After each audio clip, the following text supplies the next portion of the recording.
Hello everybody, स्वागत है आप सभी का नीट पे जी सीरीज में। आप सभी मेरे को जानते ही, मैं हूं अर्पित नेमा फ्रॉम फेवरेट लर्निंग प्लेटफॉर्म, जहां पे आप सब पढ़ सकते हो physics, chemistry, maths, biology absolutely for free at learnerhub.com।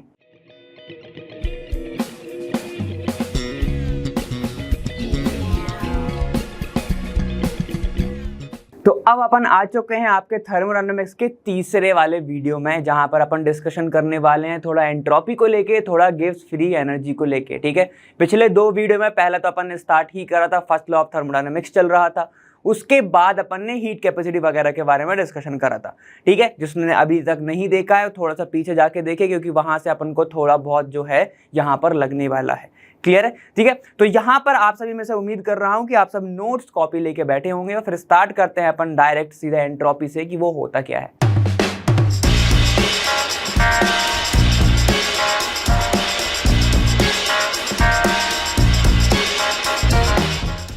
जैसा कि मैंने आप सभी को बताया कि अपन एक एंट्रोपी पढ़ने वाले हैं और एक अपना गिव्स फ्री एनर्जी के बारे में अपन यहाँ पर डिस्कशन करने वाले हैं। ठीक है, तो देखो सबसे पहले जो है एंट्रोपी होता क्या होगा वो आप सभी को समझना पड़ेगा। तो एंट्रोपी क्या है भाई? एंट्रोपी बहुत ईजी टर्म है। ठीक है, और जो आपको थर्मोडायनामिक्स है वो डायरेक्ट क्वेश्चन बनते हैं, तो अपन को बहुत उस पर फोकस करेंगे अपन। अब देखो जो एंट्रोपी है वो होता क्या है, बहुत इजीली अपन बोलेंगे कि entropy is defined as a measure of randomness और डिसऑर्डर ऑफ अ सिस्टम।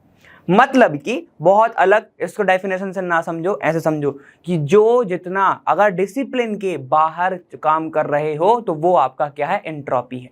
ठीक है, डिसिप्लिन मतलब कि आप अलाइन हो, आप यहाँ वहाँ मूव नहीं कर रहे हो, आप डिसऑर्डर नहीं हो, आप ऐसे रैंडम नहीं हो, तो वो आप एंट्रोपी की बात नहीं कर रहे हैं अपन। ठीक है, देखो एंट्रोपी क्या होता है, इसको मैं बोल सकता हूँ डायरेक्ट डिग्री ऑफ, इसको मैं बोल सकता हूँ डिग्री ऑफ रैंडमनेस। क्या बोल सकता हूँ? Degree of randomness. मतलब कौन सा मॉलिक्यूल कितना ज्यादा रैंडम है, कितना ज्यादा उसके पास क्या है, देखो वो उसका डिसऑर्डर है, उसको अपन एंट्रोपी से डिफाइन करते हैं। क्लियर? यहां पे समझ में आ गया होगा। देखो अब एंट्रोपी जो है वो होती है आपकी क्या? State function. ये होती है आपका स्टेट फंक्शन। अब मैं आपको एक कुछ एग्जांपल से बताना चाहता हूं कि एंट्रोपी अपन एक और एग्जांपल से अभी समझेंगे। ठीक है, स्टेट फंक्शन है मतलब कि ये क्या होगा? डेल एस को अपन कैसे निकाल सकते हैं? S2 माइनस S1 से करके निकाल सकते हैं। क्लियर? समझ में आ गया इतना? तो ये तो एकदम बेसिक सी बात हो गई। चलो अपन थोड़ा सा एक एग्जाम्पल समझते हैं। मान लो इस टेस्ट ट्यूब में अभी क्या है, यहाँ पर गैसेस भरी हुई है। ठीक है, यहां पर अभी है गैसेस, और हम सभी को पता है कि गैस का अगर मुझे निकालना है एंट्रोपी, मतलब सिंपल सी बात है, उसका रैंडमनेस निकालना है। तो हम सभी जानते हैं कि गैस जो है वो इधर उधर भागेगा, तो मैं ये बोल सकता हूं कि उसका रैंडमनेस बहुत ज्यादा है। ठीक है, डिसिप्लिन नहीं है, वो इधर उधर भाग रहा है, तो मैं इसको क्या बोलूंगा कि गैस की जो एंट्रोपी रहेगी वो क्या रहेगी? काफी ज्यादा रहेगी। समझ गया? ये एक एग्जांपल। दूसरे की बात करते हैं, थोड़ा सा अपन इसको कंप्रेस कर देते हैं गैस को, क्या आ जाएगा? फिर लिक्विड बन जाएगा। लिक्विड में क्या होगा? गैस के कंपैरिजन में थोड़ी सी कम क्या रहेगी? एंट्रोपी रहेगी। अब मान लो ये जो है आपका ये लिक्विड है। ठीक है, क्या बात करते हैं यहाँ पर, अब ये लिक्विड है। ठीक है, लिक्विड में भी क्या होता है? मूवमेंट तो होती है ना भाई, यहां से वहां, तो वो भी होता है, मॉलिक्यूल थोड़ा बहुत तो इधर उधर होगा। ठीक है, तो इसकी क्या हो जाएगी? एंट्रोपी जो है वो गैस से थोड़ी सी कम हो जाएगी। अभी इसकी बहुत ज्यादा है, ठीक है, इसकी थोड़ी सी कम हो जाएगी। समझ में आ गया? क्यों हो रहा है ऐसा? क्योंकि डिसिप्लिन बढ़ गया, यूनिफॉर्म हो गए वो। ठीक है, डिसऑर्डर थोड़ा सा कम हो गया, ऐसे समझो। क्लियर है? ये अपना डिसिप्लिन नहीं था, ये इधर उधर भाग रहा था, लिक्विड थोड़ा सा डिसिप्लिन में आ गया। अब अपन बात करते हैं किसकी? गैस हो गया, लिक्विड हो गया, क्या बच गया? सॉलिड बच गया। ठीक है, तो अब मान लो यहां पर आपका कुछ सॉलिड ऐसा रखा हुआ है। ठीक है, ये बना दिया मैंने ऐसा एक क्यूब टाइप का, ये है आपका सॉलिड। अब सॉलिड में ये बताओ, क्या इसमें जो मॉलिक्यूल्स रहते हैं या फिर जो एटम्स रहते हैं, क्या ये डिसऑर्डर रहते हैं? बिल्कुल नहीं सर। हो सकता है कि वो अलाइन हो। ठीक है, अलाइन अगर कोई भी चीज है तो मैं क्या बोलूंगा? वो एकदम ऑर्डर में है, वो एकदम यूनिफॉर्म है।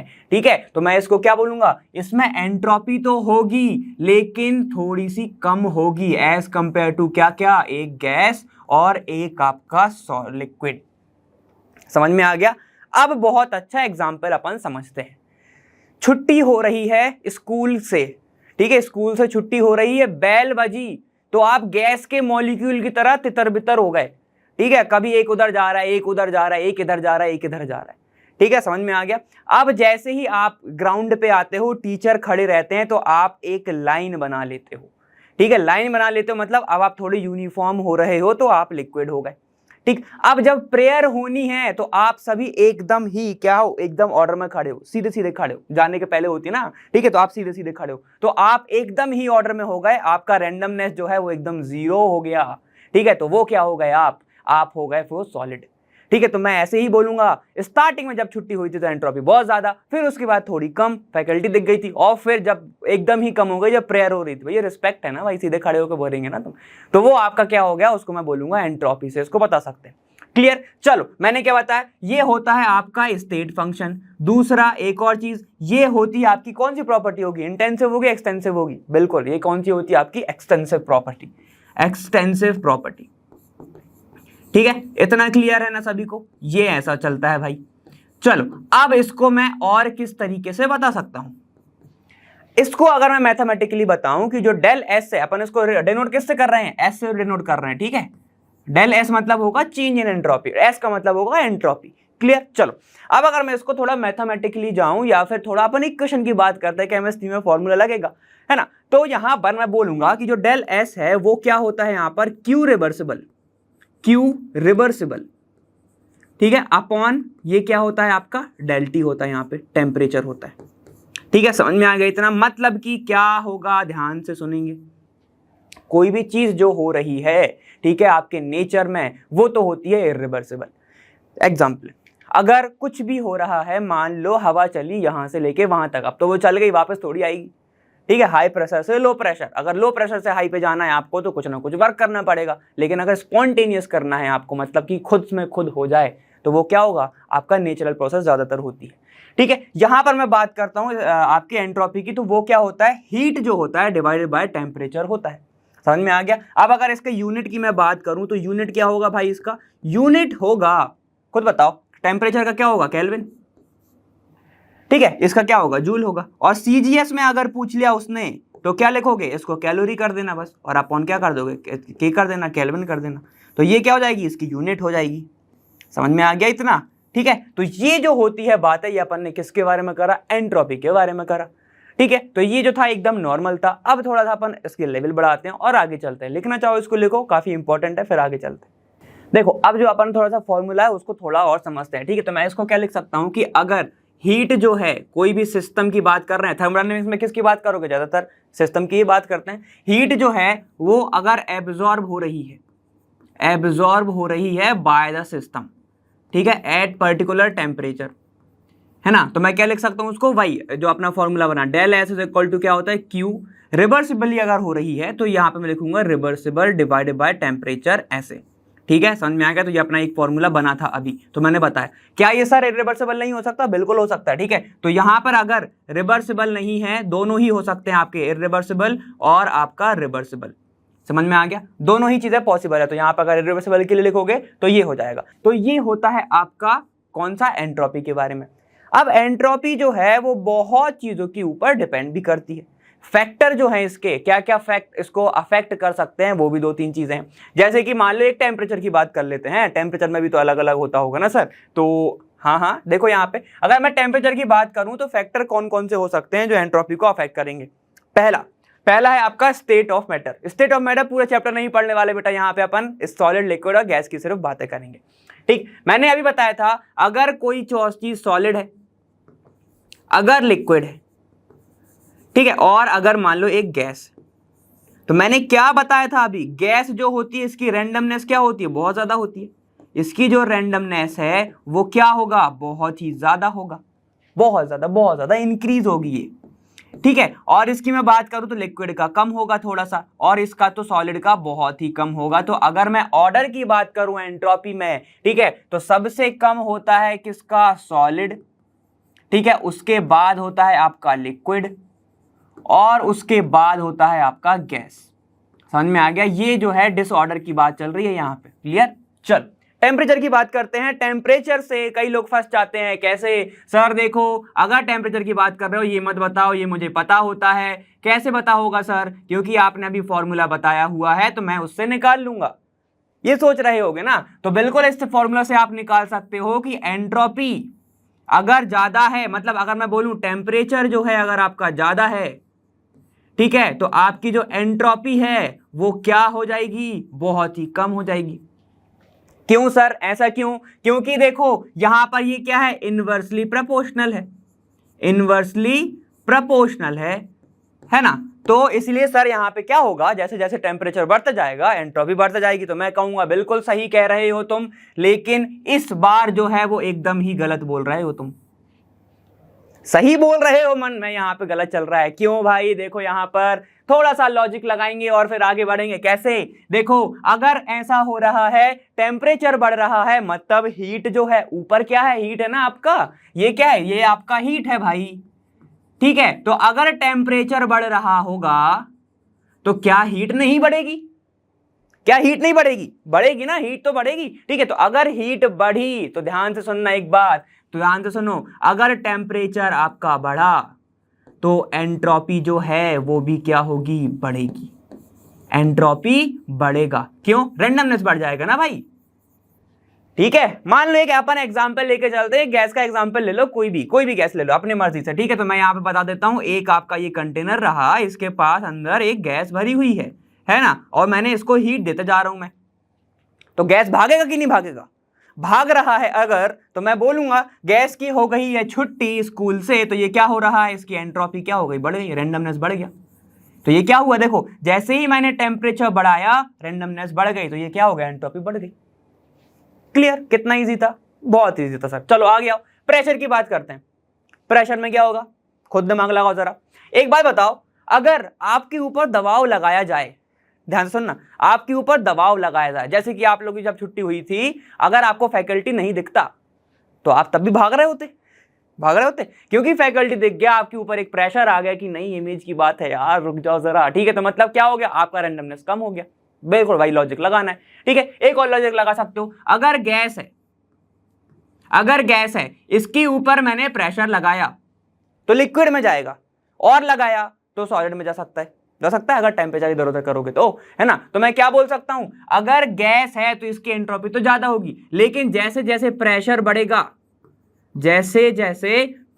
बढ़ेगा एंट्रोपी जो है वो क्या होगी, कम हो जाएगी।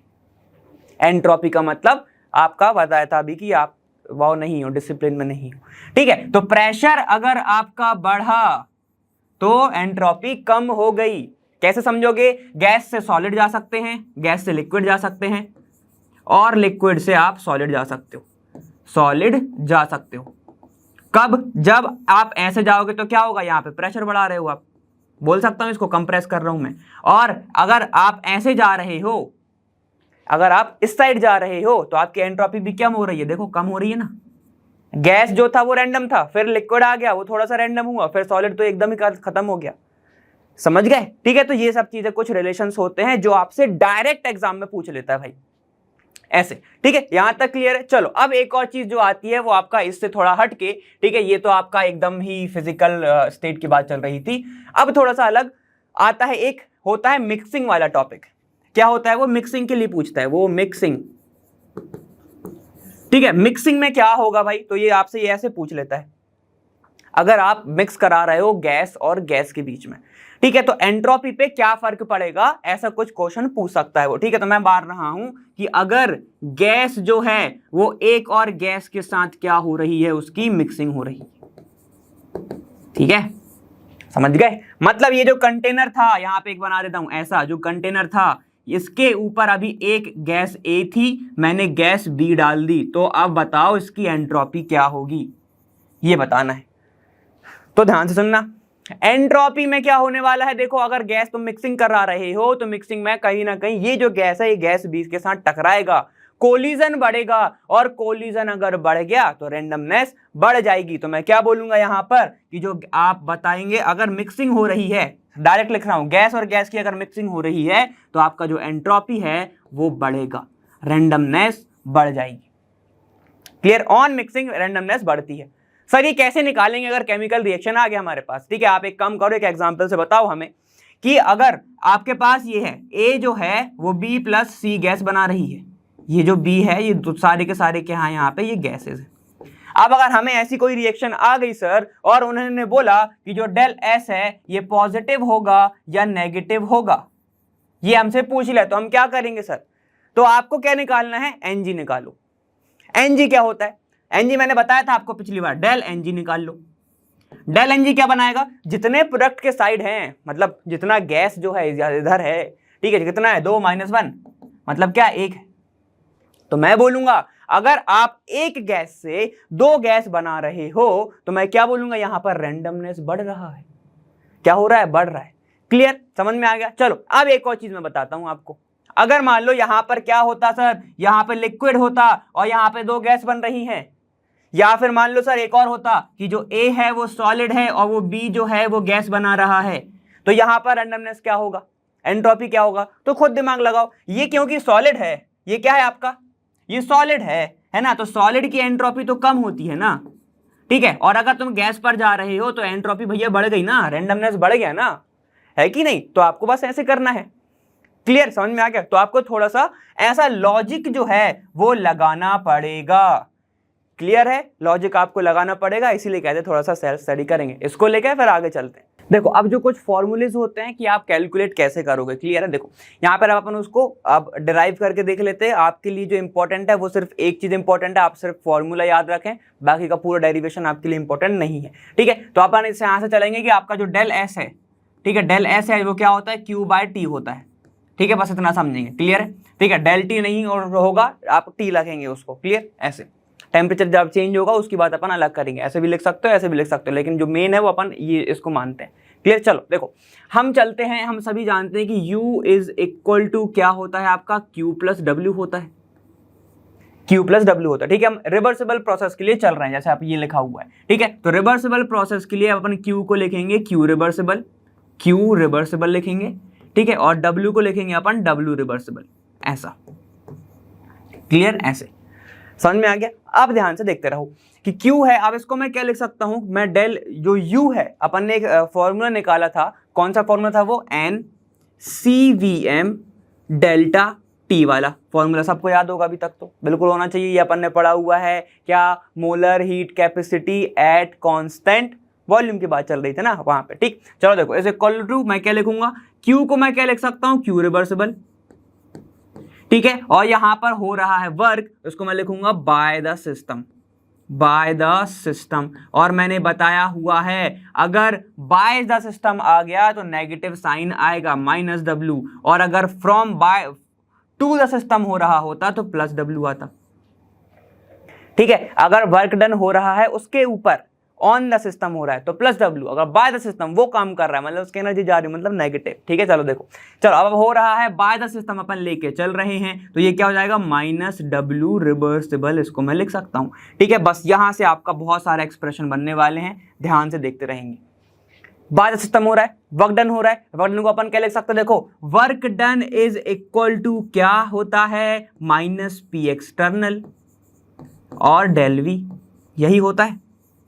सबको याद होना चाहिए, ये वाला फॉर्मूला मेजर है, ये बहुत बार क्वेश्चन पूछा गया है। ठीक है, तो देखो अब मैं सीधे पुट कर रहा हूं, NCVM del T is equal to Q reversible minus P, देखो ये माइनस है, बाय द सिस्टम हो रहा था। ठीक है, तो ये क्या हो जाएगा, -P एक्सटर्नल डेल V। अब अगन तो यही है ना, तो पूरा का पूरा ही रखा है ये फॉर्मूला। ठीक है, चलो अब देखो, अब देखना। ठीक है, अब ये वाला फॉर्मूला से क्या मैं Q की वैल्यू रख सकता हूं, Q इज इक्वल टू क्या हो जाएगा, देखो Q इज इक्वल टू हो जाएगा T डेल्टा S। ठीक है, तो हमें चाहिए भी क्या है, हमें तो ऐसी चाहिए, एंट्रोपी तो निकालना है, तो यहां से अपन एंट्रोपी निकालेंगे। क्या रखेंगे इसको, देखो Q को मैं यहाँ पे इस पूरे को इस साइड लेके आ जाओ, तो क्या हो जाएगा, देखो Q रिवर्सिबल मतलब कि आपका हो जाएगा T डेल्टा S, इसका फॉर्मूला मैंने यहां रोट करा, इज इक्वल टू, क्योंकि ये जो है इधर चला गया तो ये क्या हो जाएगा, NCVM डेल्टा T प्लस हो गया, देखो इधर आ गया तो ठीक है, साइन चेंज, अब इतना तो पता ही है। चलो देखो ये क्या हो जाएगा, P एक्सटर्नल डेल V, ध्यान से देखना। ठीक है, अब एक और फॉर्मूला मैं लगा रहा हूं, बहुत सारे पीछे के लग रहे हैं, क्या होता है, PV इज इक्वल टू होता है आपका nRT, है ना। यहां पर हमको क्या दिख रहा है, देखो अब ध्यान से देखना, क्योंकि ये जो प्रोसेस हो रही है वो क्या हो रही है, देखो रिवर्सिबल हो रही है, ये आपकी जो क्या है, रिवर्सिबल है। क्योंकि ये रिवर्सिबल है तो मैं इसको क्या लिख सकता हूं कि जो P इंटरनल होगा वो इक्वल होगा P एक्सटर्नल के। रिवर्सिबल में क्या होता है, जितना जोर अंदर से लगेगा उतना जोर अगर बाहर से लग रहा है तभी तो वो रिएक्शन जो है वो एक जगह रुकी हुई है।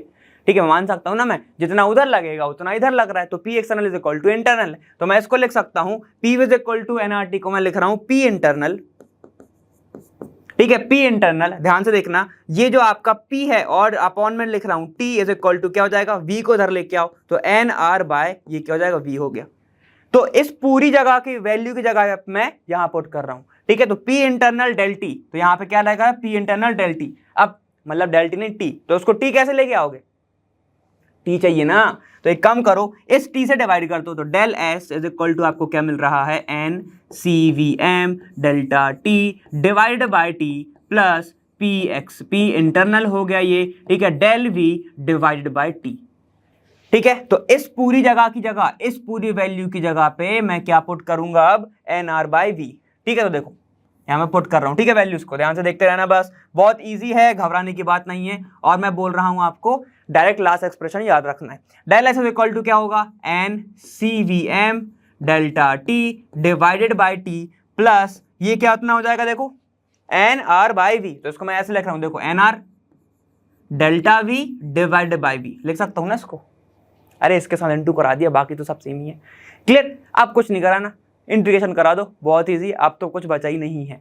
देखो ये क्या हो जाएगा, इंटीग्रेशन कराओ यहाँ पे, तो delta S is equal to N C V M, ये जाएगा आपका कौन सा, T2 से T1 कर दो, ये जाएगा T1 से फाइनल से गया T2 तक, तो del T divided by T, ठीक है, प्लस एन आर, ये क्या है वॉल्यूम वाला है ना, तो डेल वी अपॉन वी है ना, तो इसको क्या करूंगा, V1 से गया होगा V2 तक, है कि नहीं। चेंज इन वॉल्यूम में अगर मुझे निकालना है तो मैं ऐसे निकाल सकता हूं कि नहीं निकाल सकता हूं, ठीक है। तो ये कितना हो जाएगा, देखो del S is equal to N C V M, ये कितना हो गया, ये हो जाएगा 1 बाय लॉग, मतलब ये एल एन हो गया, एल एन हो गया, तो मैं एल एन को कैसे लिख सकता हूं, L N T two minus T one, ठीक है, और प्लस आर एन आर, ये हो जाएगा आपका कौन सा, L N V two minus V one, log M minus log N क्या होता है, log M divided by log N, यही तो पुट करना है, ठीक है। देखो अब आपका बहुत प्यारा प्यारा जो मेन है वो निकल के आ रहा है,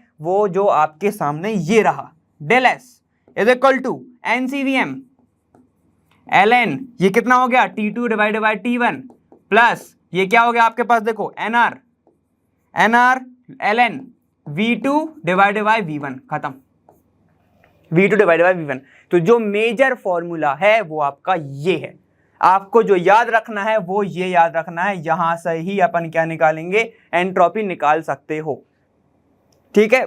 यहां से आप एंट्रोपी किसके निकाल सकते हो, अगर आपसे पूछ लिया है इरिवर्सिबल एडियाबैटिक प्रोसेस के लिए, तो आप यहां से भी निकाल सकते हो। रिवर्सिबल में क्या करना है आपको मैं बता रहा हूं, भले ही अपन ने ये जो प्रोसेस है वर्क डन है रिवर्सिबल में लेके चले हैं, अगर आप रिवर्सिबल में डायरेक्ट निकालना चाहते हो तो क्या करेंगे, फॉर्मूला तो हमारे पास होता ही है, क्या, del S is equal to क्या होता है अपना, क्यू रिवर्सिबल ना, डिवाइडेड बाय टी, और अगर रिवर्सिबल की बात कर रहा हूं और एडियाबैटिक है तो क्यू क्या हो गया, 0 हो गया, तो ये कितना हो जाएगा, देखो del S is equal to 0 हो जाएगा, ऐसे। क्लियर है, तो आपका ऐसे निकल के आएगा। अब एक और तरीका है, एक और तरीका क्या सर, देखो जो V वाला टर्म है उसको मैं P वाले टर्म में लिख सकता हूं, प्रेशर के टर्म में, क्यों, क्योंकि अगर प्रेशर ज्यादा होगा तो वॉल्यूम कम होगा, है कि नहीं, अगर प्रेशर ज्यादा है, ठीक है, तो वॉल्यूम क्या होगा, उतना ही कम होगा, तो मैं इसको कैसे लिख सकता हूं, P1 upon P2 is equal to क्या हो सकता है, V2 अपॉन V1, और V2 अपॉन V1 है तो इसकी जगह पे वैल्यू पुट कर सकता हूं मैं P1 अपॉन P2, तो यहां पे एक और फॉर्मूला हो जाएगा आपके पास P1 अपॉन P2 करके। क्लियर है, तो आपका जो एंट्रोपी है, जो मेन एंट्रोपी है वो ये निकल के आता है, ठीक है। आप इसको इतना लिखो, फिर मैं इसको एक साथ आपके साथ बता दूंगा कि कौन कौन से फॉर्मूले बनते हैं। देखो जो आपका इंपॉर्टेंट फॉर्मूला है वो आपका एक इंपॉर्टेंट फॉर्मूला ये है, जो मैंने आपको बोला था कि आप उससे निकाल सकते हो क्या, वॉल्यूम वगैरह प्रेशर वगैरह रख के, ठीक है। तो ये वाला एक फॉर्मूला है, कैसे निकाला था अपन ने, ऐसे निकाला था, V2 अपॉन V1 की जगह अपन क्या रख सकते हैं, P1 अपॉन P2 भी रख सकते हैं, तो वो वाला ये है। क्लियर, समझ में आ गया। अब देखो एक चीज जो था मैंने आपको बताया कि रिवर्सिबल एडियाबैटिक के लिए क्या होता है, फॉर्मूला आप सभी को पता है, del S is equal to होता है Q reversible divided by temperature होता है, और अगर यही 0 हो जाएगा तो ये क्या हो जाएगा, देखो del S divided by 0 by T, तो ये क्या होगा आपका, देखो del S is equal to क्या हो गया, 0 हो गया, समझ गए ऐसे।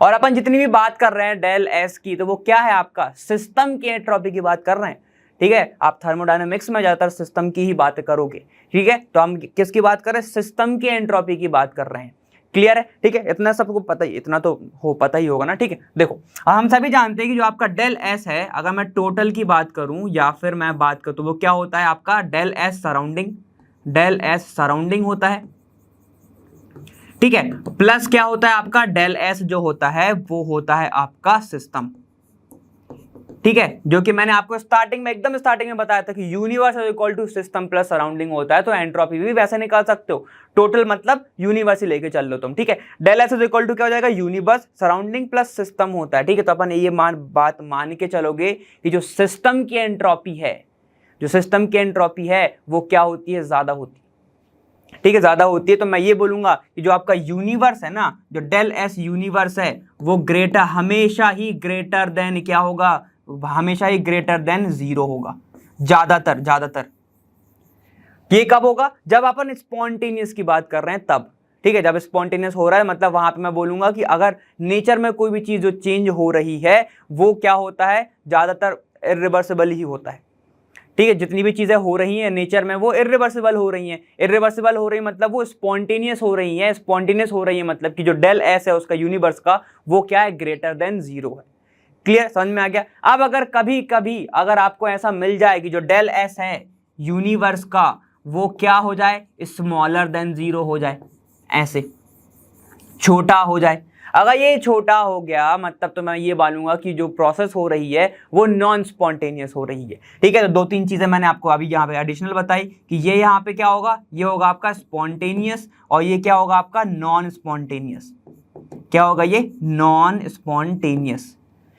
क्लियर है, ये 2 चीजें एडिशनल है आपकी, मगर इसको आपको याद रखने वाली चीजें हैं क्योंकि यहीं से बहुत सारी चीजें निकलती हैं, ठीक है। जो आपको एग्जाम में पूछा जाएगा, एक रिएक्शन दे देगा और ये पूछेगा कि ये स्पॉन्टेनियस हो रही है या फिर नॉन स्पॉन्टेनियस हो रही है, ठीक है, ऐसे पूछता है। अब 2-3 चीजें, एक और एडिशनल पॉइंट, कौन सा, एक्सोथर्मिक और एंडोथर्मिक का, तो उसमें लोग फंस जाते हैं तो वो भी देख लो। एक होता है आपका एक्सोथर्मिक,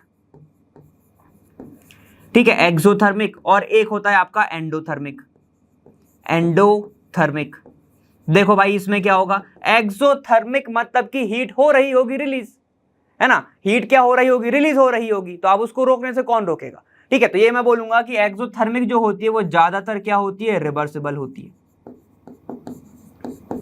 लेकिन जो एंडोथर्मिक होती है वो क्या होती है आपकी, इर्रिवर्सिबल होती है। एंडोथर्मिक मतलब कि आपको उसको हीट एब्जॉर्ब कराना है, मतलब देना पड़ेगा ना, है कि नहीं, तो वो क्या होती है आपकी इरिवर्सिबल होती है। क्लियर, समझ में आ गया। तो ये सब कुछ प्रोसेस हैं जो आपको याद रखनी चाहिए, वो मैंने आपको बताया, ठीक है। और ये वाले जो इंपॉर्टेंट टॉपिक्स हैं ये वाले, ठीक है। अब इससे क्वेश्चन अगर वो पूछना चाहे तो सर वो कैसे क्वेश्चन पूछेगा, ठीक है, एक ना एक टर्म को तो उसको कांस्टेंट करना पड़ेगा तब जाके एंट्रोपी आएगा। जैसे कि उसने एक आपको मान लो एक इक्वेशन दे दिया कि एट आइसोबारिक कंडीशन आप एंट्रोपी निकालो इस रिएक्शन की, ठीक है। तो मैं चाहता हूं इसको मैं हटा दूं, आप इसको लिख लो, फिर मैं इसको हटा के बताता हूं। अब बात आती है क्वेश्चन कैसे पूछेगा, ठीक है। तो आपसे क्वेश्चन क्या पूछेगा कि एक आपको रिएक्शन दे दिया, मान लो आपके पास एक रिएक्शन है A+B=C, या फिर कोई उसने आपको पैराग्राफ वाला दे दिया, ठीक है, या फिर पैराग्राफ वाला कोई क्वेश्चन दे दिया। अब वो क्या क्या कंडीशन लगा सकता है, वो एक ना एक चीज को कांस्टेंट करके देगा तुम्हें, पहली चीज। या फिर अगर उसने ऐसा लिख दिया, देखो कि एट 300 केल्विन, एट 800 केल्विन, ठीक है, आपकी रिएक्शन हो रही है, या फिर कितना भी केल्विन, ठीक है। अगर उसने स्पेसिफाई कर दिया कि पूरी की पूरी जो रिएक्शन हो रही है वो एक ही टेम्परेचर पर हो रही है, तो इसका मतलब क्या समझ जाओगे तुम कि वो जो कंडीशन की वो बात कर रहा है वो कोई और नहीं, वो आइसोथर्मल है। वो क्या है आपकी, आइसोथर्मल है। मान लो एक ऐसी बात कर रहा है कि एक रिएक्शन हो रही है कि आपने बोला कि जो अर्पित सर हैं वो यहां से वहां चले गए, ठीक है, या आपका जो सॉलिड स्टेट थे वो अर्पित जो सर थे वो सॉलिड थे, वहां जाके वो पिघल गए, लिक्विड में हो गए, ठीक है। तो उनकी जो प्रोसेस है एट पर्टिकुलर टेम्परेचर वो क्या होगी, जो आपका जो एंट्रोपी है वो क्या होगा। तो आपने क्या बोला, सिर्फ 27 डिग्री पे थे, वो रूम टेम्परेचर पे काम कर रहे थे, उसकी बात है, ठीक है। तो आप क्या बोलोगे कि मेरा जो टेम्परेचर है मैं यहां पर भी उतने टेम्परेचर पे था, जब मैं लिक्विड पे चला गया मैं तब भी उतनी टेम्परेचर पर हूं, मतलब कांस्टेंट हो गया ना टेम्परेचर, तो वही बात है, ठीक है। तो मैं क्या बोलूंगा, आइसोथर्मल है। तो आइसोथर्मल अगर है तो ये पूरा का टर्म में क्या हो जाएगा, देखो ये 0 हो जाएगा ना, 0 कैसे, यहां पर आप T1/T2 रखोगे, ठीक है। तो मैं अगर आइसोथर्मल हुआ आपका तो मेरा हर जगह पर टेम्परेचर तो सेम रहेगा, तो T1 is equal to T2 होगा। ठीक है, तो मैं T1 की जगह पे T2 पुट कर सकता हूँ, ये पूरा का पूरा कैंसिल हो जाएगा और आएगा आपका ln1। log 1 क्या होता है, 0 होता है, तो ये पूरा का पूरा 0 हो जाएगा। ठीक है, तो अब ये जो है आप कहां से निकाल सकते हो, या तो इससे उठा लो T2 वाला या तो इससे उठा लो। दो फॉर्मूले हैं ये, ठीक है, दो फॉर्मूले को कंबाइन करके बनाया हुआ है, ये मैं बता दे रहा हूं आपको। ठीक है, ये एक फॉर्मूला है यहां से लेके यहां तक इक्वल तक, और ये वाला जो एक फॉर्मूला है ये वाला। ठीक है, समझ में आ गया। तो ये पूरा का पूरा आइसोथर्मल में 0 हो जाएगा। चलो, ये एक कंडीशन हो गई सर। अब अगर मान लो उसने आपको एक क्लोज कंटेनर में पैक कर दिया, क्लोज कंटेनर में पैक कर दिया, तो आपका जो एक्सपांशन है वो या फिर कंप्रेशन है वो नहीं हो सकता। ठीक है, तो यहाँ पे क्या हो जाएगा, वो जो कंडीशन है आपकी, मान लो उसने बोला कि सिर्फ इस कंटेनर में एक काम हो रहा है वो बता दो, तो मैं क्या बोलूंगा, इसने क्या कर दिया आपको, वॉल्यूम जो है आपका कांस्टेंट कर दिया। और जल्दी से बताओ, अगर अपन कांस्टेंट टेम्परेचर पे आइसोथर्मल बोलते हैं तो इसको क्या बोलोगे, आइसो। ठीक है, तो इसका जल्दी से आंसर बताएंगे आप। बहुत ईजी क्वेश्चन पूछ रहा हूं यार ये तो। ठीक है, तो आइसो क्या बोलेंगे, तो देखो अब अगर इसने वॉल्यूम को कर दिया क्या कांस्टेंट, तो मैं क्या कर सकता हूं, यहां पर V1 is equal to V2 हो जाएगा। और अगर ये हो गया तो V2 से V2 डिवाइड मतलब कैंसिल कर दो, क्या हो गया, पूरी टर्म क्या हो जाएगी, ये 0 हो जाएगी। तो आपके पास जो क्वेश्चन आप सॉल्व करोगे वो सिर्फ इससे सॉल्व कर सकते हो, या फिर आप किससे सॉल्व कर सकते हो, हाँ सिर्फ इससे ही कर सकते हो। ठीक है, वो तो प्रेशर वाला है। अब ये एक कंडीशन हो गई सर। चलो देखो, जैसे कि अपन ने अब दो चीजें तो कांस्टेंट कर दी है, मान लो दिमाग लगा, मान लो उसने क्या कर दिया, अब आइसो बार एक कंडीशन दे दी। बार किसकी यूनिट होती है, प्रेशर की, तो ये किसकी बात चल रही है, कौन सा प्रेशर की। ठीक है, अगर ये दे दिया तो pressure P1 is equal to P2 मान लेना हर जगह। और अगर आपने ये मान लिया तो ये पूरा का पूरा कैंसिल हो जाएगा, या तो यहां से सॉल्व कर लो पूरा पूरा, तो आपका जो वैल्यू आएगी वो यहां से आ जाएगी। CPM वो आपको देगा, CPM की जो वैल्यू निकालने आपको नहीं पड़ेगी, वो आपको देगा। ठीक है, तो आप ऐसे निकाल लोगे। क्लियर, समझ में आ गया। अगर आप चाहो तो मैं इसको लिख देता हूं, चलो एक काम करता हूं, मैं अलग अलग फॉर्मूले बना के लिख देता हूं आपके लिए। देखो, अगर आइसोथर्मल है तो टेम्परेचर तो गया, तो आपके पास क्या बच गया, आप या तो निकाल लो इससे NCPM, ठीक है, V2/V1 से, या फिर इससे निकाल लो। ठीक है, ये टेम्परेचर तो कांस्टेंट हो गया, तो NCPM T1/T2 से, इससे निकाल लो, दो तरीके हैं। ठीक, अब देखो अगर आइसोथर्मल है तो ये तो पूरा गया, तो कैसे निकाल सकते हो आप, NCPM V2/V1 से, यहां से निकाल लो। ठीक है, या फिर ये तो आइसोथर्मल था, T2/T1 कहां से आ गया सर, ये प्रेशर होगा, बिल्कुल प्रेशर है। ठीक, यहां से निकाल सकते हो। ये क्या है आपका, देखो वॉल्यूम वाला है ना, तो वॉल्यूम जो है, वॉल्यूम तो क्या, तो ये बच जाएगा आपका, या तो T2/T1 से निकाल लो, या प्रेशर से तो निकाल ही नहीं सकते। एक ही फॉर्मूला लगेगा यहाँ पे, कौन सा, ये वाला NCPM T2/T1, क्योंकि आइसो कोरिक कंडीशन, और बोल दिया मैंने। ठीक, आइसो बार कंडीशन में क्या होगा, P1/P2 को हटा दो, तो कहां है P1/P2, यहीं पे है बस। तो आप कैसे निकाल सकते हो, देखो NCPM, ये निकाल लो ln T2/T1 से, और एक और वॉल्यूम वाले से निकाल सकते हैं NCPM V2/V1 से, ऐसे। तो इन दो टर्म से आप क्या निकाल सकते हो, प्रेशर का निकाल सकते हो। क्लियर, समझ में आ गया। तो बस आपको ऐसे याद रखना है, ऐसे आपको निकालनी है चीजें। ठीक है, ये आपका, हाँ ये सही है। क्लियर, समझ में आ गया। अब सर आपने आइसोथर्मल बता दिया, कांस्टेंट वॉल्यूम का बता दिया, आपने आइसो बारिक बता दिया, एडियाबैटिक में क्या होगा, तो एडियाबैटिक में आपको पहले ही बता चुका था, एडियाबैटिक में वो पूरा 0 हो जाएगा, एंट्रोपी 0 हो जाएगा ना, मैंने बताया था अभी, Q इज इक्वल टू 0 हो गया। क्लियर, समझ में आ गया। अब क्वेश्चन, और ये तो बात हो गई कैसे और बन सकते हैं। अब आज तुमसे पूछेगा वो कि ये बताओ हीट ऑफ फ्यूजन कैसे निकालोगे, सब्लिमेशन कैसे निकालोगे, तो बहुत ईजी है, देखो बहुत ज्यादा ईजी है। कैसे निकालेंगे, फॉर्मूला बस एक याद रखो, जैसे कि ध्यान से देखेंगे कौन से फॉर्मूले की मैं बात कर रहा हूं। ठीक, देखो यहां पर हम सभी जानते हैं del S is equal to क्या होता है, Q reversible divided by temperature होता है कि नहीं, होता है ना। अब अगर उसने आपसे हीट ऑफ फ्यूजन पूछ लिया, ठीक है, या फिर आपने उससे, एक होता है फिजन एक होता है फ्यूजन, ठीक है, उसमें कंफ्यूज मत होना, सब्लिमेशन पूछ लिया, हीट ऑफ सब्लिमेशन, या फिर उसने आपसे पूछ लिया वेपराइजेशन का, हीट ऑफ वेपराइजेशन। कंडीशन आपको पता है क्या क्या, कहां पे क्या हो रहा होगा। ठीक है, तो देखो एक बार लिख ही लेते हैं, अगर सब्लिमेशन है तो यहां पर क्या हो रहा होगा, सॉलिड जो है वो डायरेक्ट किस में जा रहा होगा, गैस में जा रहा होगा। सब्लिमेशन में यही होता है, ठीक है। वेपराइजेशन है तो लिक्विड जो है वो कहां जा रहा होगा, गैस में जा रहा होगा। तो जरा ये बताओ, अभी जल्दी से बताओ, देख के, सिर्फ देख के, कुछ नहीं करना, कैलकुलेट करो, देख के एंट्रोपी किस में ज्यादा लग रही है, सब्लिमेशन में या फिर वेपराइजेशन में। दिमाग लगाओ थोड़ा सा, ठीक है। तो क्या करना है, कुछ नहीं करना, बिल्कुल भी कुछ नहीं करना। क्या करोगे, डेल एस, अगर आपसे पूछा है वेपराइजेशन तो डेल एच पी लिख दो, वेपर लिख दो, डिवाइडेड बाय टी लिख दो, लिख सकते हैं ना, क्यू को हीट तो लिख सकता हूं ना मैं, ठीक है। अगर आपसे पूछा है क्या सब्लिमेशन तो del S is equal to क्या हो जाएगा, del S sublim divided by T हो जाएगा। फ्यूजन का पूछा है तो डेल एच फ्यूजन लिख दो, डिवाइडेड बाय टेम्परेचर लिख दो। कितना इजी है, तो ऐसे लिख सकते हैं अपन, ठीक है। इन तरीके से आप इसको सॉल्व कर सकते हो। क्लियर है, ये बहुत इजी था तो इसलिए मैंने डायरेक्ट बता दिया, इसको समझने का ज्यादा जरूरत नहीं है। ये इतनी सी बात है भैया, वो हीट, वो एनर्जी रिक्वायर्ड किसको, वेपराइज करने में, तो वही उसको अपन क्या बोल सकते हैं, आपका वेपराइजेशन। क्लियर, आपका कौन सा हो जाएगा, वो सब्लिमेशन या फिर वेपराइजेशन, ऐसे ही होगा। क्लियर, समझ में आ गया। तो ये एक आपका फॉर्मूला था। अब आगे चलते हैं। देखो अब आपका जो है सेकंड लॉ ऑफ थर्मोडायनेमिक्स क्या कहता है, ये बहुत इजी है, ठीक है। इसमें ज्यादा दिमाग लगाने की जरूरत नहीं, डायरेक्ट पढ़ेंगे और आगे बढ़ेंगे। देखो क्या है इसमें बोलता है, तो सेकंड लॉ ऑफ थर्मोडायनेमिक्स बोलता है states that the state of entropy of entire universe as an isolated system will always increase over time।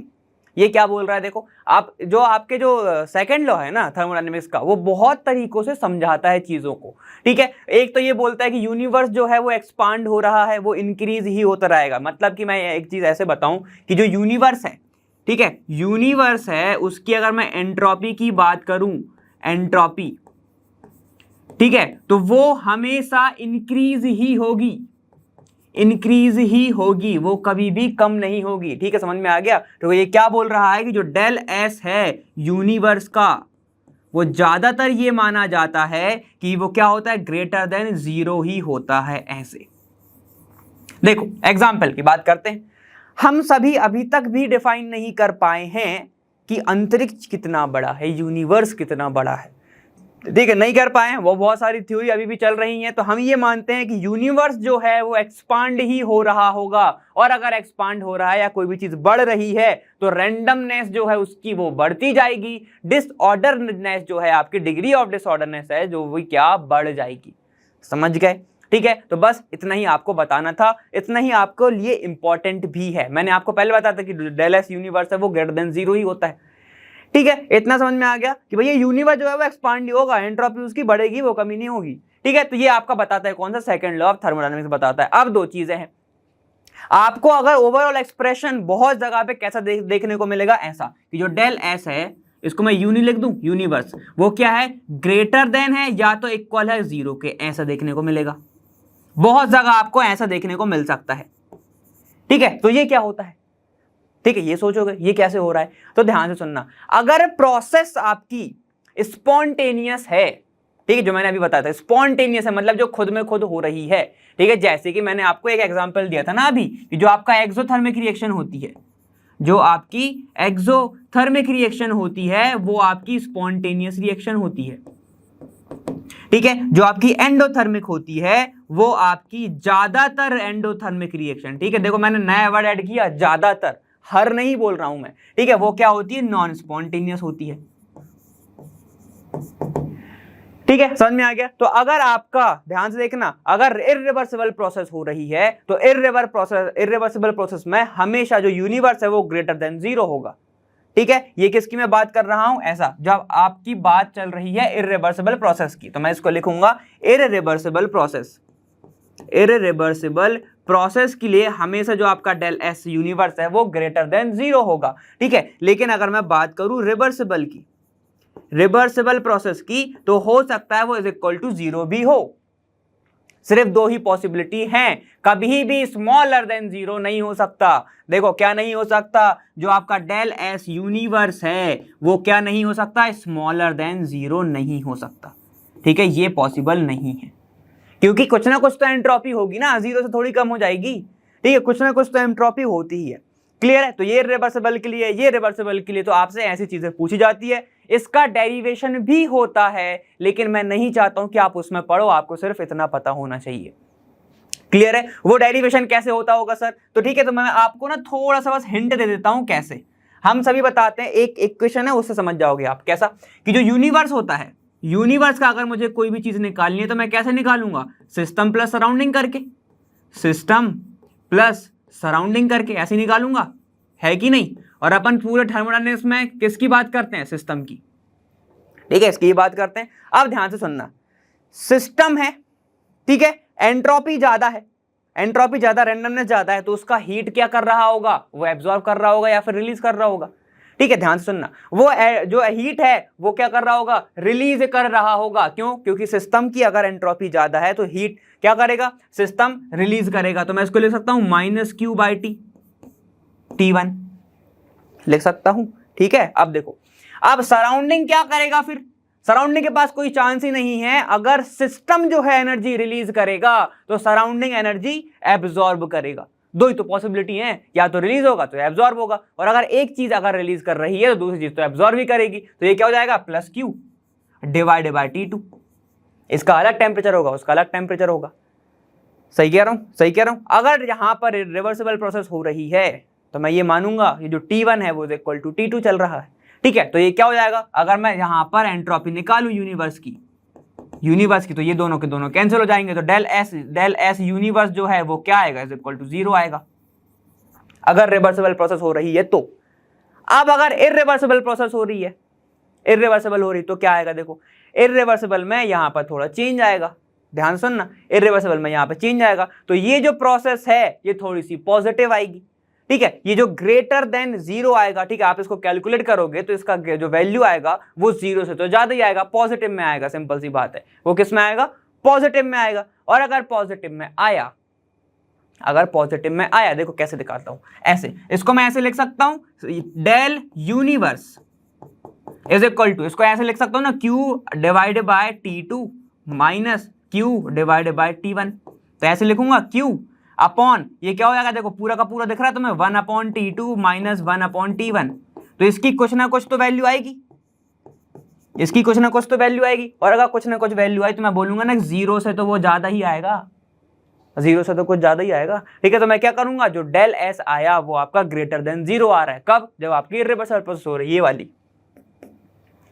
ठीक है, इस पे ध्यान मत दो, मेन जो है आपका वो इंपॉर्टेंट है ये वाला। ठीक है, तो ये पूछा जाता है। क्लियर? ठीक है, कुछ कुछ एग्जाम्पल है वो आपको थोड़े से ध्यान रखने की जरूरत है। ठीक है, जैसे कि आपका एक एग्जाम्पल पूछ लिया था, नीट में पूछा था कि स्ट्रेचिंग ऑफ रबर में एंट्रोपी क्या हो रहा होगा। तो खुद दिमाग लगाओ जरा, अगर रबर स्ट्रेच हो रही है तो एंट्रोपी क्या होगी? दिमाग लगाना। ऐसे देखो, ये आपका रबर बैंड है ना। अब देखो, अगर मैंने इसको स्ट्रेच किया तो यहाँ के जो मॉलिक्यूल हैं ये क्या हो गए होंगे? अलाइन हो गए होंगे, सीधे हो गए होंगे, एक के अंदर एक चला गया होगा, ऐसा। तो और अगर अलाइनमेंट हो रही है, अगर कोई भी चीज ऑर्डर में आ रहा है तो एंट्रोपी क्या होती है? 0 होती है। तो एंट्रोपी क्या होगा? उसका कम होगा। बस ऐसे समझना है, ऐसे बस दिमाग लगाना है। जो भी चीज यूनिफॉर्म डायरेक्शन में आ रही है, अलाइन हो रही है, बॉन्डिंग स्ट्रांग हो रही है, तो उसका जो बॉन्डिंग स्ट्रांग होने का मतलब क्या होता है? उसका एनर्जी कम होना। एनर्जी कम होना मतलब स्टेबल होना। स्टेबल होना मतलब कि आपका एंट्रोपी 0। ठीक है, मतलब 0 नहीं, 0 कभी नहीं होती एंट्रोपी। ठीक है, याद रखने की बात, एंट्रोपी कम। क्लियर? समझ में आ गया? तो ये था आपका सेकंड लॉ ऑफ थर्मोडायनामिक्स, जिसमें से आपसे इतना ही पूछता है। पीछे वाले जो आपके फॉर्मूले हैं उसको ध्यान से करना है। ठीक है, इसको लिखो, फिर आगे चलते हैं।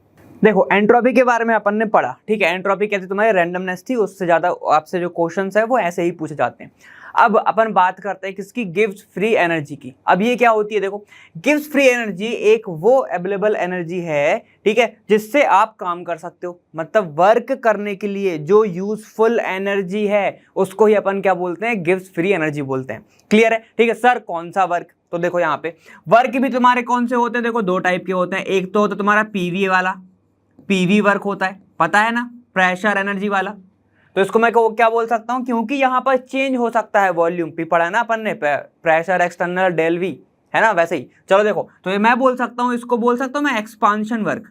ये यहां पर आपका जो एक्सपांशन वर्क है, एक वो वाला और एक वो जिसमें कुछ भी चेंज नहीं होता है, पीवी चेंज नहीं होता है, तो उसको मैं लिख रहा हूं non expansion work. Non expansion work, ठीक है, ये लिख रहा हूं। अब इसमें क्या क्या आ सकता है, इसमें बहुत सारी चीजें हैं, जैसे कि अपने पीवी में तो वॉल्यूम वगैरह चेंज हो रहा है, एक्सटर्नल तुम प्रेशर लगा रहे हो तब चेंज हो रहा है, लेकिन इसमें क्या है और दूसरी तरीके से भी तो हो सकता है, जैसे कि यहाँ पे देखो इसने कुछ किया, इसको एनर्जी आया, कुछ केमिकल रिएक्शन इसके अंदर हुआ, तो अब वो क्या कुछ काम कर रहा है, मतलब यहाँ पर कुछ केमिकल रिएक्शन से जो वर्क हो रहा है उसको मैं बोल सकता हूँ नॉन एक्सपांशन वर्क। तो आप ध्यान से सुनो, पूरी डेफिनेशन बन गई तुम्हारी। कैसा?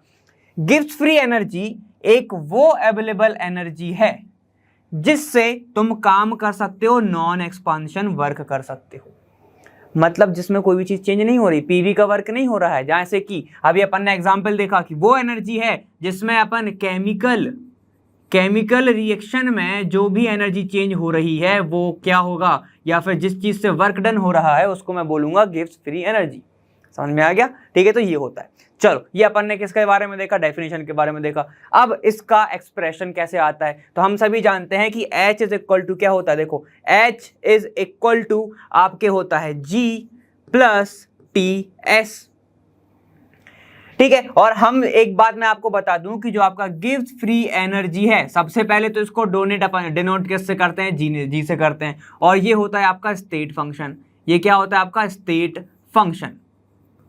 ठीक है, चलिए अब इसको मैं क्या करूं, फॉर इक्वेशन 1, मतलब अगर मैं मान लेता हूं एक रिएक्शन के लिए तो H1 हो जाएगा, ये क्या होगा G1 प्लस टेम्परेचर कांस्टेंट मान के चल रहे हैं अपन, और ये हो जाएगा 1, एक पर्टिकुलर टेम्परेचर पर लेके चल रहे हैं। ठीक है, तो दूसरा वाला क्या हो जाएगा, ये होगा इक्वेशन नंबर 1। तो सेकंड क्या हो जाएगा, देखो सेकंड हो जाएगा H2 is equal to G2 plus TS2, ये हो गया आपका इक्वेशन नंबर 2।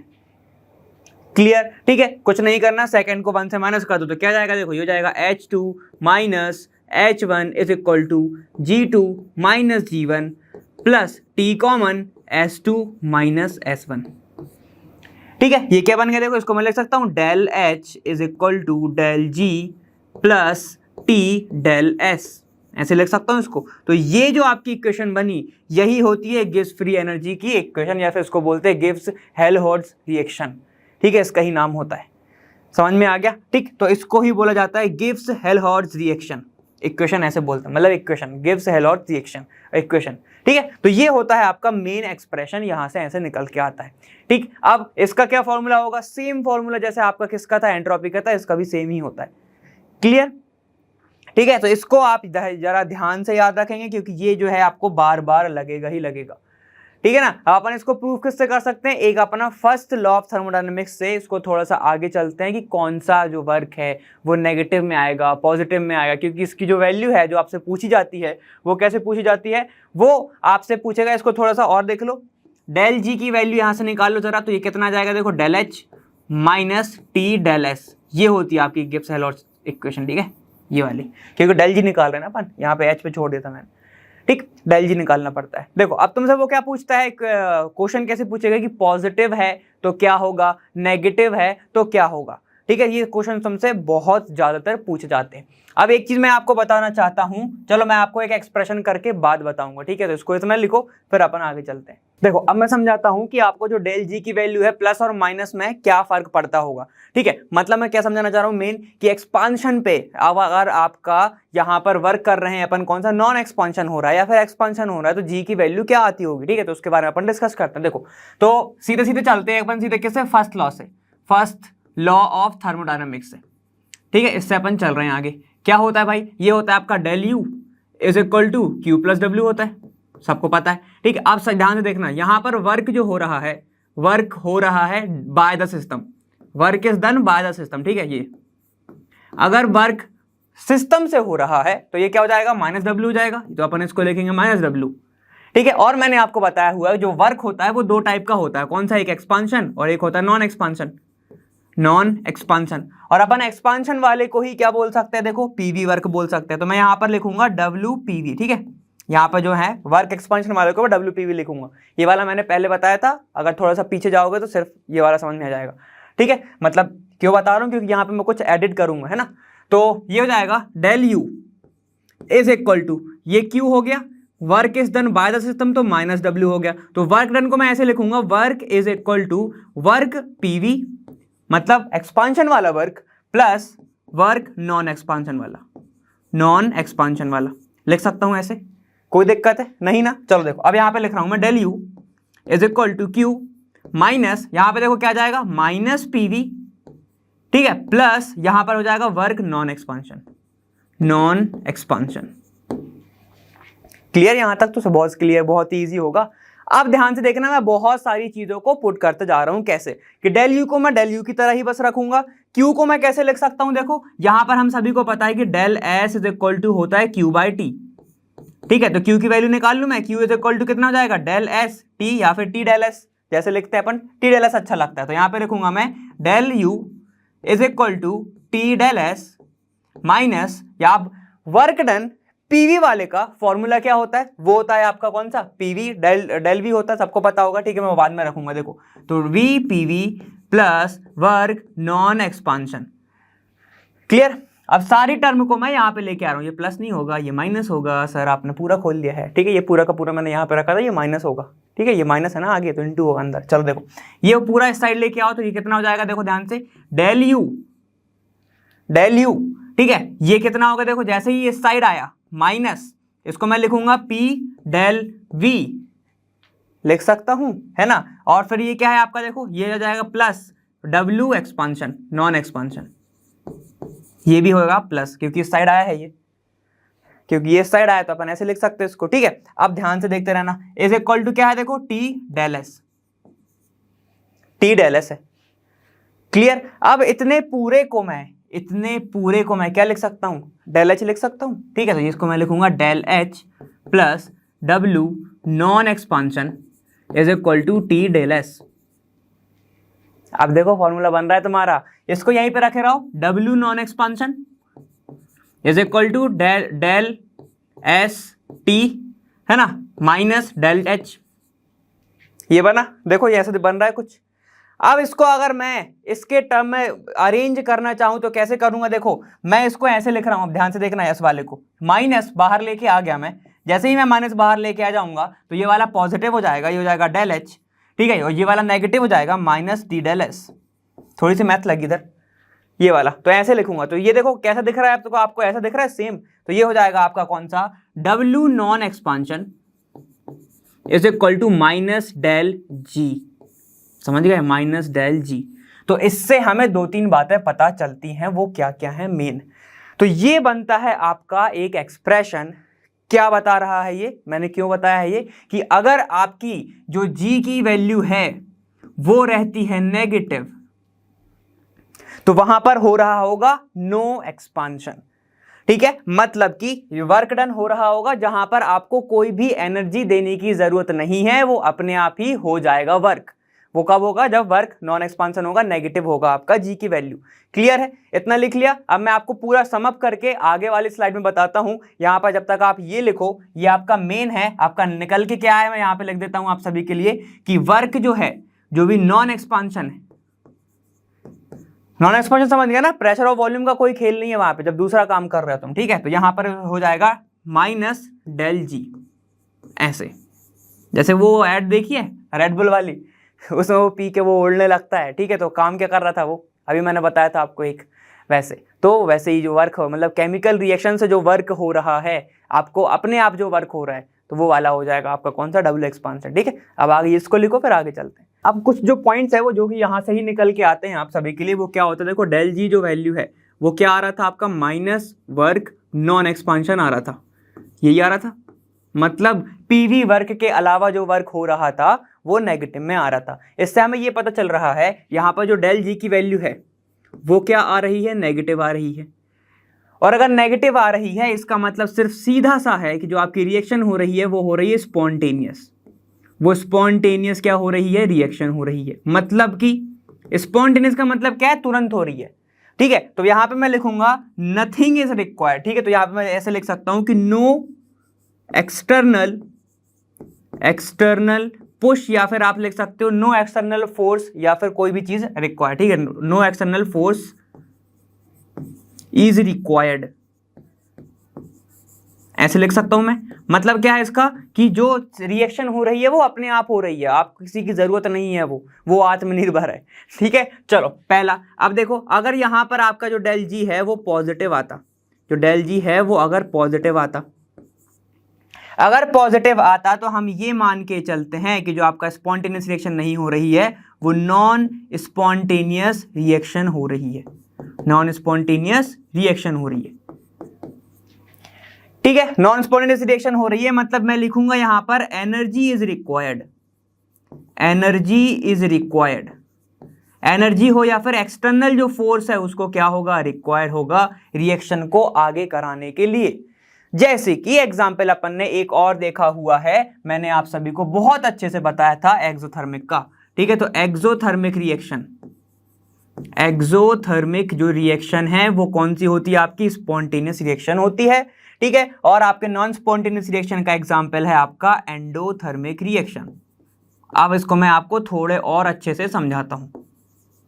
ऐसा जैसे कि देखो ये है आपका एक कंटेनर है ना, जो कि इसके पास क्या है, इस जो ज्यादा हीटेड है, अभी ये क्या है, हीटेड है। ठीक है, तो मैं इसको अभी सिस्टम मान के चल रहा हूं, है ना, इसको सिस्टम मान के चल रहा हूं। तो ये है मेरा सिस्टम, मैं कह रहा हूं हीटेड है, तो मतलब जो सराउंडिंग में ये बैठा हुआ है, जो सराउंडिंग में ये अभी बैठा हुआ है, ठीक है, वो क्या है, वो थोड़ी कूल है। तो वो क्या है, अभी कूल है थोड़ा। तो देखो यहां पर क्या होगा, यहां पर एनर्जी का कुछ ट्रांसफर होगा, जो सिस्टम रहेगा ये एनर्जी यहां पे ट्रांसफर करेगा। तो ये जो रिएक्शन होगी ना, इसको किसी भी चीज की रिक्वायर्ड नहीं है, मतलब यहां पर कोई भी चीज इसको जरूरत नहीं है, ये खुद कर लेगा। तो इसको मैं बोलूंगा क्या, स्पॉन्टेनियस रिएक्शन, क्योंकि ये खुद कर रहा है कि अपने आप को कूल रिलीज कर रहा है एनर्जी को। समझ में आ गया। वहीं पे अगर मैं बात करूं कि ये जो कंटेनर है अभी ये ठंडा पड़ा हुआ है, ठीक है, ये अभी क्या है, कूल है। ठीक है, या फिर मैं बात करूं कि एक प्रेशर जो है आपको लो से ऊपर तक जाना है। बहुत अच्छा एग्जांपल है इसका कि कोई भी आपकी अगर क्या बात करें कि आपको प्रेशर देना है, जैसे कि आप साइकिल में आप क्या भरा रहे हो, हवा भरा रहे हो ऐसे टायर में, ठीक है, ऐसे। तो आप क्या कर रहे हो, यहां से इस पर प्रेशर लगा रहे हो, यहां से क्या लगा रहे हो, एक प्रेशर लगा रहे हो, तभी जाके तो उसमें हवा जा रही है। ठीक है, मतलब आपको क्या करना पड़ रहा है, एक फोर्स देना पड़ रहा है। तो वो क्या हो जाएगा आपका, नॉन स्पॉन्टेनियस। उसको ही बोलूंगा मैं नॉन स्पॉन्टेनियस रिएक्शन, क्योंकि हो नहीं सकती, वो तुम खुद करा रहे हो। ठीक है, किसी के अगेंस्ट काम करा रहे हो तो वो नॉन स्पॉन्टेनियस हो जाएगा। ठीक है, तो वो सिर्फ यही बताता है आपका। क्लियर है यहां तक। ठीक, अब आपको थोड़ा सा रिलेशन भी पूछ लेता है, किस किस का, देखो gives energy change and equilibrium के बीच में रिलेशन पूछ लेता है वो। ठीक है, तो इसमें एक फॉर्मूला लगता है आपको जो कि बहुत ज्यादा इंपॉर्टेंट है, वो आपको मेन पता होना चाहिए। वो होता है कि डेल जी, मतलब क्या है, देखो डेल जी का मतलब सबको पता होगा, गिव्स एनर्जी चेंज होता है, del G is equal to होता है आपका डेल जी नॉट, ठीक है, plus R T L N K, ये होता है आर टी एल एन के होता है। ठीक है, अब ये क्या क्या चीजें हैं ये आप सभी सुनना चाहते होंगे, तो मैं आपको बता देता हूं बहुत अच्छे से, देखो ध्यान से। डेल जी तो आप सभी को पता है कि क्या है, ये गिव्स फ्री एनर्जी है। जहां पर जो डेल जी नॉट है ये क्या है, आपकी standard, standard gives free energy. ये क्या होता है, स्टैंडर्ड का मतलब जब भी लग जाए तो समझ लेना कि कोई स्टैंडर्ड चीजें रिएक्ट करके एक से ज्यादा चीजें बना रही हैं, तो उसमें जो एनर्जी लग रही है वो है आपकी स्टैंडर्ड फ्री एनर्जी। जैसे कि ध्यान से देखो कि जो आपका ए है वो अगर बनाना चाहता है या फिर कन्वर्ट हो रहा है एक से ज्यादा चीजें बी प्लस सी में, और ये आपका अपन ने स्टैंडर्ड लिया हुआ है, स्टैंडर्ड स्टेट में है, ये स्टैंडर्ड स्टेट में है। अब स्टैंडर्ड स्टेट का मतलब जैसे क्या होता है, जैसे एलिमेंट आपको पीरियोडिक टेबल में दिखते हैं वैसे का वैसा अगर रिएक्ट करके दो से ज्यादा चीजें बना रहा है जो दोनों के दोनों स्टैंडर्ड हैं, तो उसमें जो एनर्जी लगेगा वो आपका स्टैंडर्ड गिव्स फ्री एनर्जी होता है। समझ में आ गया। फ्री एनर्जी का तो मतलब आप सभी को पता है कि वर्क डन, यूजफुल वर्क करने के लिए होता है। तो स्टैंडर्ड से एक से दो बनाने के लिए जो एनर्जी लगेगा वो आपका ये होगा। क्लियर, तो इसको ज्यादा समझने की बात नहीं, बस इतना ही है। अब देखो आर तो आप सभी को पता है गैसियस कांस्टेंट होता है, गैस कांस्टेंट होता है, और इसकी वैल्यू कितनी होती है, 8.314 होती है ना। और आपको पता है टी क्या होता है, टी तो यार अपन को पता नहीं कब से पता है। ठीक है, अब के आपके लिए नया है तो मैं के आपको बता देता हूं, ये कुछ नहीं होता, आपका इक्विलिब्रियम कांस्टेंट होता है, इक्विलिब्रियम होता है ये कांस्टेंट। इसकी जो अगर फॉर्मूला निकालना चाहूं तो के जो होता है वो इज इक्वल टू होता है आर इंटू एन के, ऐसा। आर तो पता है, अभी मैंने बताया आपको गैस कांस्टेंट होता है, एन क्या होता है, कितने नंबर ऑफ जो आपके प्रोडक्ट बना रहा है या फिर कितने नंबर ऑफ आयंस जो उसमें यूज हो रहे हैं वो होता है आपका n, ठीक है, वहां से निकल जाता है। क्लियर? इसको अपन कैसे निकाल सकते हैं? और एक और तरीका होता है आपका प्रोडक्ट अपॉन रिएक्टेंट कर दो, वो इक्विलिब्रियम वाला चैप्टर आएगा तो उसमें आपको बहुत अच्छे समझ में आ जाएगा। ठीक, अब देखो इसने क्या पूछा है आपसे, रिलेशन पूछा है गिव्स एनर्जी चेंज का और इक्विलिब्रियम का। इक्विलिब्रियम का अगर पूछा है, ध्यान से सुनना, इक्विलिब्रियम का अगर आपसे कुछ ने रिलेशन पूछा है तो सिंपल सी चीज है, यहां पर आपका जो डेल जी रहेगा वो इज इक्वल टू 0 होता है। ध्यान से सुनो, मैंने क्या बोला, यहां पर मार्क कर लो, मैंने क्या बोल रहा हूं, डेल जी जो है वो 0 होगा, डेल जी 0 होगा। कंफ्यूजन कहां पर होता है, बार बार क्यों बोल रहा हूं, सुनो, लोग क्या सोचते हैं, क्योंकि यहां पर गिव्स एनर्जी चेंज है तो हमें रिलेशन किसके साथ चाहिए होगा, डेल जी के साथ चाहिए होगा, तो वो उल्टा करते हैं, डेल जी नॉट को 0 कर देते हैं और यहां पर वो बहुत बड़ी गलती कर बैठते हैं। ठीक है, तो देखो रिलेशन क्या हो जाएगा, रिलेशन हो जाएगा आपका कि डेल जी नॉट, मैं इसको इधर लेके आ जाऊं, इज इक्वल टू क्या हो जाएगा, minus R T L N K. ठीक है, इसको थोड़ा और कर लेते हैं तो कितना जाएगा, माइनस 2.304, 303 होता है वैसे तो 2.3 लिख सकते हो उसको, आर टी एल एन के, बस इज इक्वल टू होता है डेल जी नॉट। बस इतना आपको याद रखना है, जो आपसे रिलेशन पूछ सकता है वो सिर्फ यही रिलेशन है। ठीक है, सिर्फ आपसे यही रिलेशन पूछ सकता है और कुछ नहीं पूछेगा। क्लियर, समझ में आ गया? और एक और रिलेशन अगर वो पूछना चाहेगा, अगर उसका मन कर गया तो वो आपसे पूछ सकता है एंट्रोपी ऑफ यूनिवर्स और एंट्रोपी ऑफ सिस्टम के बीच में, जो कि सेम होता है, नेगेटिव साइन लगता है उसमें। ठीक है, चलो, तो ये आपके लिए काफी ज्यादा इंपॉर्टेंट था, आपसे क्वेश्चन पूछेगा। और क्वेश्चन अगर एडिशनल जो क्वेश्चन आ सकते हैं वो आ सकते हैं कि एक रिएक्शन दे देगा, एंट्रोपी चेंज बताओ, कि डेल एच बड़ा होगा, डेल जी बड़ा होगा, तो ये सब इसके बारे में अपन आगे डिस्कस करेंगे। यहाँ पर तक ये लिखो, ये इंपॉर्टेंट है, फिर आगे चलते हैं।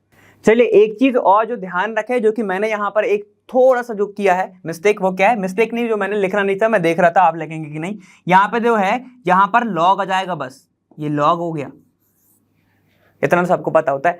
ln से अगर लॉग पे जाओगे तभी तो 2.3 लगता है ना, 2.303। ठीक है, तो हमने यहीं पे ऐसे पुट कर दिया। ठीक है, तो ये जो आपका फाइनल रिलेशन के तरह क्या हो जाएगा, देखो, del G naught is equal to minus 2.330, ठीक है, आर टी लॉग बेस 10 के। ठीक है, तो मैं उसको लिख ही देता हूं, ठीक है, आप सभी के लिए। तो देखो ये क्या हो जाएगा आपका, ध्यान से देखना, ऐसा देखो, ये हो जाएगा आपका आर टी लॉग के, बस बेस 10, ऐसा। ठीक है, ये आपका फाइनल रिलेशन होगा। ठीक है, अब जो इंपॉर्टेंट है अपन आगे चलते हैं, उतना तो लिख ही लिया होगा अब तक। अब आपके लिए जो इंपॉर्टेंट है वो आपसे पूछ लेता है कि जो रिएक्शन है, अगर आपके पास डेल एच है, डेल आपके पास एंट्रोपी है और ये है, तो ये बताओ जो स्पॉन्टेनियस रिएक्शन होगी या नॉन स्पॉन्टेनियस होगी। ये बहुत अच्छा उसका क्वेश्चन है, इजी क्वेश्चन होता है, घबराने की बात नहीं है। यहां पर क्या पूछता है, देखो, सबसे पहले आपको अगर रिलेशन नहीं पता ना, तो मैं आपसे बोलूंगा कि आप रिएक्शन, आप अगर पढ़ के भी नहीं गए हो ये, तो आप क्वेश्चन नहीं कर पाओगे। तो आपको रिलेशन पता होना चाहिए, उसके बाद सब इजी है। क्या होता है relation, del G is equal to क्या होता है, T del S minus H, यही होता है, यही होता है ना, माइनस क्या होता है, ये ऐसा होता है। सही बोल रहा हूं या उल्टा लिखा है, जल्दी से बताओ, ये उल्टा लिखा हुआ है। ठीक है, तो इसको मैं ऐसे लिखूंगा, del G is equal to होता है del H minus T del S. ठीक है, ऐसे होता है। अब यहां से हम बहुत सारी चीजें देख सकते हैं, क्या क्या, ये जो आपका अगर रिलेशन, मैं यहाँ पे थोड़ा सा इस पे गौर फरमाऊं, ठीक है, अगर मैं देखो बहुत सारे, मैं आपको यहीं पे बता देता हूं, दो चीजें आप सभी के लिए इंपॉर्टेंट है। डेल जी अगर आपका नेगेटिव हो गया तो स्पॉन्टेनियस होगी, ठीक है, और अगर डेल जी आपका क्या हो गया, पॉजिटिव हो गया, तो वो आपका क्या होगा, नॉन स्पॉन्टेनियस होगी, है ना। बस आपको इतने पे ध्यान देना है। अब देखो, थोड़ा सा लॉजिक तुम खुद से लगाओ, खुद से कैसे लगाओगे, अगर यहां पर हम देख सकते हैं आपका डेल एच जो है, अगर ये बड़ा हो गया, इसका जो नंबर है ये बड़ा हो गया, ठीक है, किससे, 0 से, या फिर मैं बोलूं टी डेल एस से, इससे, अगर जो डेल एच है ये इससे बड़ा हो गया, तो आपकी जो जी की वैल्यू है वो हमेशा क्या आएगी, पॉजिटिव आएगी। और अगर पॉजिटिव आई तो वो कौन सी रिएक्शन होगी, नॉन स्पॉन्टेनियस रिएक्शन होगी।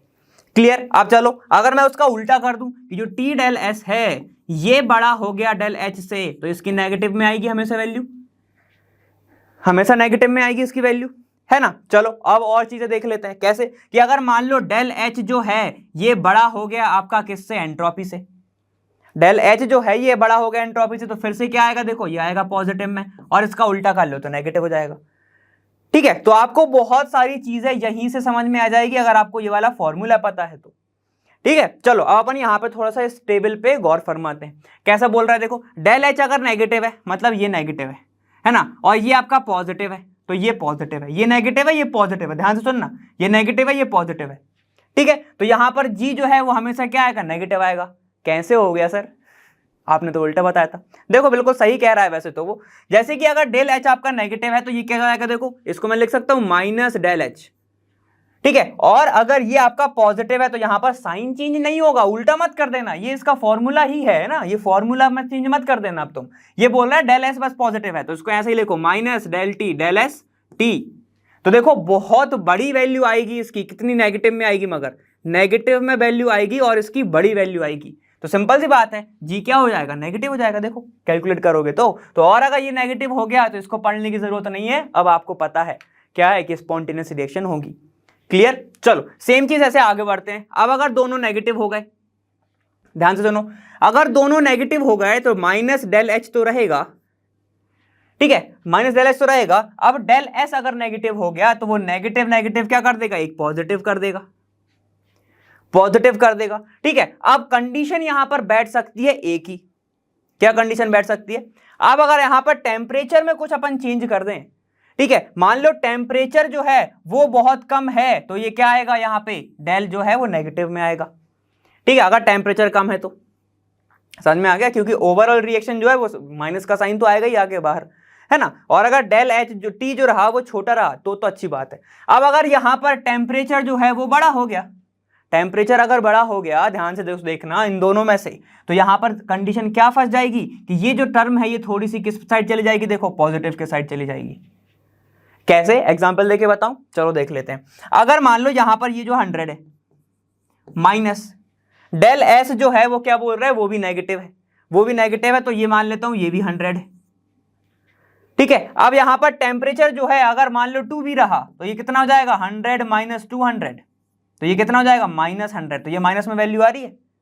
ठीक है, अगर ये लो रहा तो, अगर ये लो रहा तो, अब यहां पर अगर दोनों ही नेगेटिव है, ये देखो ये नेगेटिव है एंट्रोपी, तो ये क्या हो जाएगा, यहां पर आपको नेगेटिव 100 पुट करना पड़ेगा, ये प्लस हो जाएगा और डायरेक्ट कितनी आएगी आपकी, प्लस में आएगी। फिर देखो वैल्यू ये किस में आएगी, प्लस में वैल्यू आएगी। तो यही है बस, अगर आपको टेम्परेचर जो है उसका जो वैल्यू अगर अलग अलग हो गई और अलग अलग हो गई तो यहां पर आपको अलग अलग फिगर भी देखने को मिलेंगे, ये देखो। क्लियर, चलिए आगे। अगर पॉजिटिव पॉजिटिव है तो देखो एट लो टेम्परेचर पॉजिटिव होगा, अगर पॉजिटिव पॉजिटिव है एट हाई टेम्परेचर आपका क्या होगा, देखो ये होगा। ठीक है, तो आपको ध्यान से सुनना है, नेगेटिव में स्पॉन्टेनियस, फिर spontaneous, non spontaneous, non spontaneous, spontaneous और फिर नॉन स्पॉन्टेनियस। ठीक है, समझ में आ गया था ना, ये प्लस और नेगेटिव है, बस यहाँ ने कंडीशन जो बढ़ा दी है। वैसे तो 4 ही कंडीशंस होती हैं आप सभी के लिए इंपॉर्टेंट, वो कौन कौन सी है, एक plus minus, plus minus, minus plus, plus plus और माइनस माइनस, बस ये दोनों ही आपके लिए ज्यादा, ये चारों ज्यादा इंपॉर्टेंट है आपके लिए। ठीक है, तो मैं आपको मार्क कर देता हूं आप सभी के लिए जो जो इंपॉर्टेंट है वो क्या क्या है, और अपन फिर सीधे आगे चलते हैं। देखो ये इंपॉर्टेंट है आपकी माइनस ये प्लस, तो बन रहा है क्या यहाँ पे माइनस, और बन रही है आपकी स्पॉन्टेनियस रिएक्शन। ठीक है, यहाँ पर नेगेटिव और ये नेगेटिव आ रहा है नेगेटिव। ठीक है, ये है आपका स्पॉन्टेनियस रिएक्शन। अब यहाँ पर नेगेटिव और नेगेटिव तो है, लेकिन यहाँ पर टेम्परेचर जो है वो क्या है, देखो यहाँ पर ज्यादा बड़ा है, टेम्परेचर क्या है, ज्यादा है, तो ये क्या हो जाएगा, नॉन स्पॉन्टेनियस। क्यों, पॉजिटिव में आएगी वैल्यू।